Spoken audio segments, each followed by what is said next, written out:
first team, right. You had that peg, and that was your peg type of thing. Right.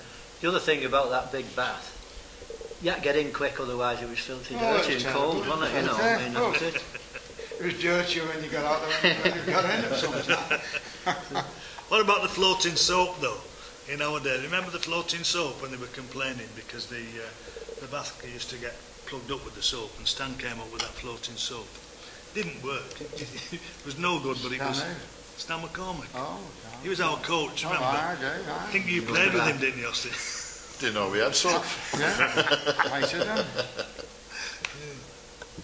He was a bag of nerves, Stan, when he was coaching Saints. Oh God, he should always go to the toilet. Every few seconds I'd go for a pee. We were supposed to be coach, settling us all down. It was a bag of nerves. Remember that day at Wigan in that final when we won? In the dugout. In the dugout.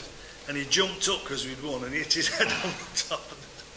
My new Frenchie did score a try, and that was the first. That was unusual. Yeah, that was unusual. That must have been the Western Division final. Yes, it was, yeah. Because Frenchie only scored 2 tries, in his life. That was a good one. Yeah. And the other was on the day up here when it was foggy. It was a very foggy day. Can't imagine this, but it's true. Well, he didn't run far, though. Not so much he didn't run far. There was a penalty on the right-hand side, which was kicked and went dead, bounced off the wall and came back. Right? And Frenchie had just arrived as the ball was arriving. He touched it down and the referee said, try. He was allowed. That was another thing I thought about the dressing room. And, you know, once you'd made the team, if you weren't an established player, you just had to take pot luck with the kit that you got.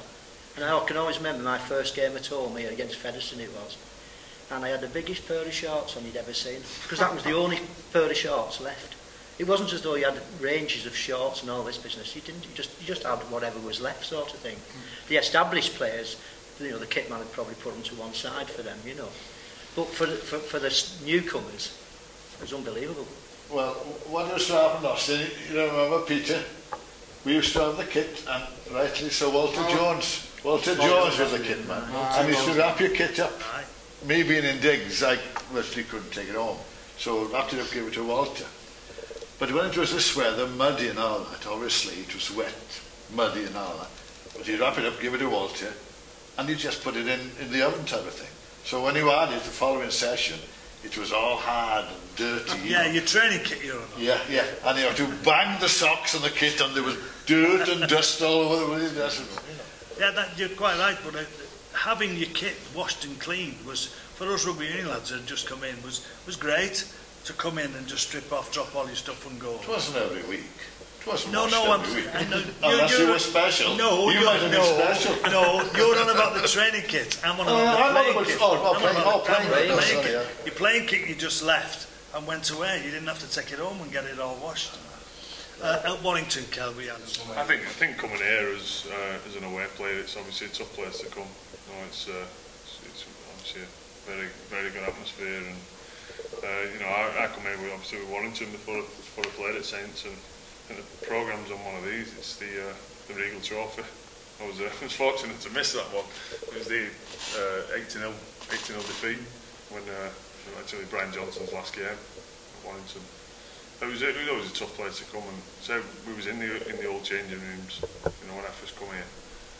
And like you'd always walk past the Saints team would always walk past your changing rooms and always make sure that they're shouting stuff and saying stuff as they walk past to make sure you hear it. And so it just created a good atmosphere, and like you said, going down the old tunnel and what have you. But nowadays as well, you know, the atmosphere is fantastic, and you know, that's one thing that we'll certainly miss when we move to the stadium is the, I'm not saying we won't get it there, but the atmosphere there as a player. To play in the big games in front of your own fans, you know, the likes of Saints, Wigan derbies and Knowsley Road, it doesn't get any better. Oh, this would be one of the best grounds ever for I reckon. Only about 3 would compare: Wigan, Headingley. Can't think of anybody else to compare with this. You were at Swinton, and Swinton used to be but we didn't get very big. We had big crowds. When I was at Swinton, we got decent crowds. We never got. I mean, when you played up Saints, Wigan here, up Saints boxing. That's right. I remember Cookie. I was captain Saints this day, and we had what do you call them, to soften the ground? Braziers. Braziers. Yeah. Well, certainly, where the brazier had been for about a yard round, it was nice and soft, but foot above that. Solid. Eric Ashton was Wigan captain, and we both went out and had a look, and not playing on that, Mr. Cook. Referee, and somebody went up to Cooker, and he come down, Cook, he was in the ballroom getting pissed. And he came down, he said, we can't cancel the game now.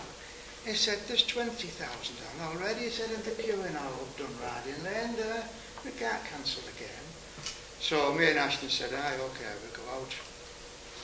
And we'd been playing about 20 minutes, and I can distinctly remember Billy Benyon checking the ball, about 15 yards out, up under the Eddington stand, flying 100 sticks, put the ball down, no chance of stopping. Straight into the concrete, stretcher, and the referee just straight away stopped it. But I wonder, Austin, it was that on Good Friday when they were actually sitting on top of the roof, on top of the pavilion and on top of the Eddington stand.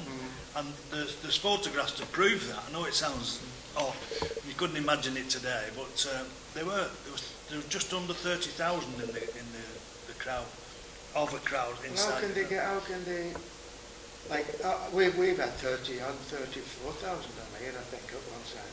How can they get 34,000 on there? And it's limited. What's it limited to now? 17 and a half. 17 and a half. Double. I mean, when you get 17 and a half on, it looks full, doesn't it? Yeah, well, double it. People didn't need as much room. Dangerous. It was. That's why they changed it. I'll tell you another thing that was dangerous that happened in the olden days, and I thought you were going to refer to it with Billy Benny. We used to have ringside seats inside on the pitch, if you remember. They used to have seats all the way around. And I slid into those one day and it hurt my hand as I went into it.